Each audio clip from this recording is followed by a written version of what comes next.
Assalamualaikum warahmatullahi wabarakatuh.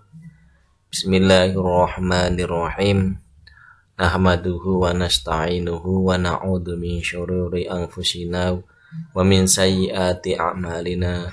May yahdihillahu fala mudhillalah wa may yudlilhu fala hadiyalah.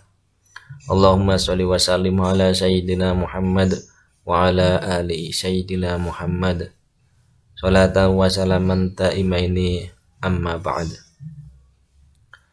Puja dan puji syukur kita haturkan kehadirat Allah Subhanahu wa ta'ala, yang mana pada kesempatan kali ini kita masih diberikan beribu-ribu kenikmatan, diberikan taufik, hidayah dan inayah dari Allah Subhanahu wa ta'ala, termasuk nikmat sehat wal afiyat, sehingga kita mampu meneruskan materi pembelajaran pada kesempatan hari ini. Sholawat dan salam tak lupa kita haturkan kehadirat Nabi kita, Nabi Agung Muhammad sallallahu alaihi wasallam.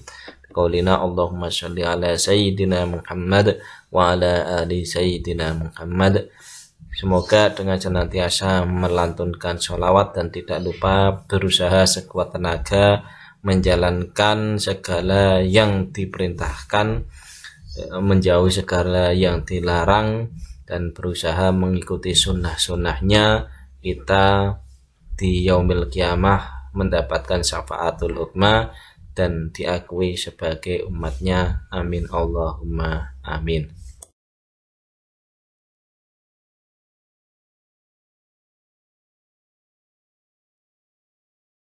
Pengertian Nabi dan Rasul. Jadi di sini kita bisa melihat ada perbedaan antara Nabi dan Rasul. Antara Nabi, Nabi adalah manusia pilihan yang diberi wahyu oleh Allah Subhanahu wa ta'ala untuk dirinya sendiri dan tidak mempunyai kewajiban untuk menyampaikan pada umatnya. Itu Nabi. Sedangkan Rasul adalah manusia pilihan Allah Subhanahu wa ta'ala yang diangkat sebagai utusan menyampaikan firman-firmannya kepada umat manusia agar dijadikan pedoman hidup. Jadi di sini ada dua pengertian perbedaan, yaitu ketika Nabi diberi wahyu hanya untuk dirinya sendiri, tidak berkewajiban untuk menyampaikan. Sedangkan Rasul diberi wahyu, kemudian diberi tugas untuk menyampaikan kepada umatnya. Maka dari itu kita bisa ambil kesimpulan bahwasanya yang namanya Rasul sudah barang tentu Nabi karena sama-sama memiliki wahyu, tapi jikalau Nabi belum tentu Rasul karena sama-sama punya wahyu.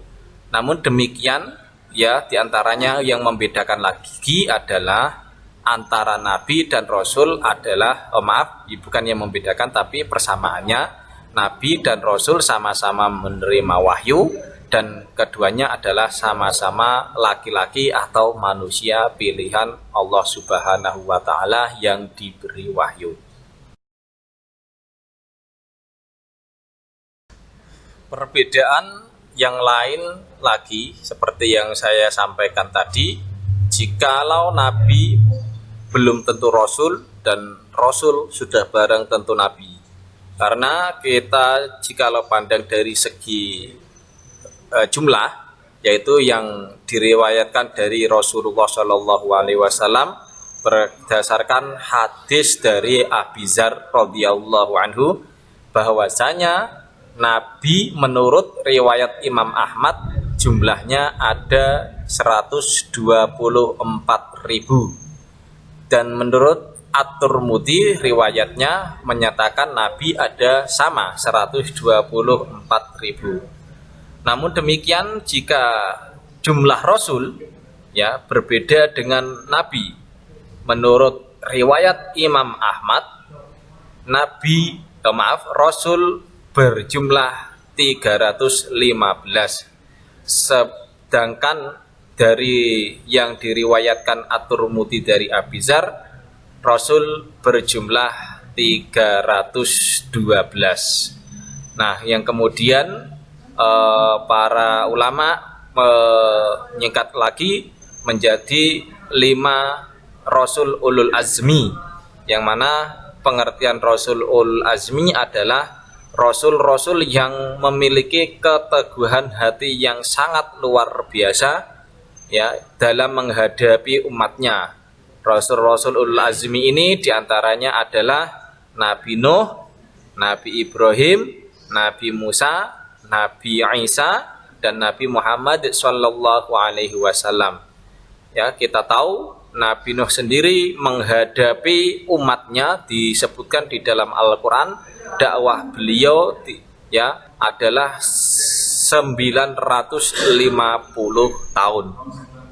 Kemudian dari jumlah Rasul 315 atau yang 312 tersebut, yang wajib kita ketahui berjumlah 25. Maka dari itu kita paling tidak wajib mengetahui nama-nama Rasul yang 25 tersebut. Senada dengan yang saya sampaikan tadi, hal tersebut tentang jumlah Rasul dan Nabi yang hanya wajib kita ketahui ada 25 ya. Dalam Quran surat An-Nisa ayat 164 sendiri menyebutkan bahwasanya, kita perhatikan, Bismillahirrahmanirrahim. Wa rusulan qad qasasnahum 'alaika min qablu wa rusulan lam naqsushum 'alaik wa kallamallahu Musa taklima. Yang artinya, dan kami telah mengutus rasul-rasul yang sungguh telah kami kisahkan tentang mereka kepadamu dahulu, dan rasul-rasul yang tidak kami kisahkan tentang mereka kepadamu. Dan Allah telah berbicara kepada Musa dengan langsung. Jadi pada intinya ya, Allah sudah menjelaskan, merinci beberapa rasul di dalam Al-Quran, dikisahkan di dalam Al-Quran, namun masih ada juga banyak rasul yang kisahnya tidak tersebutkan di dalam Al-Quran. Namun demikian, semuanya wajib kita imani bahwasanya Allah telah mengutus seorang manusia ya dari golongan laki-laki untuk menjadi seorang rasul.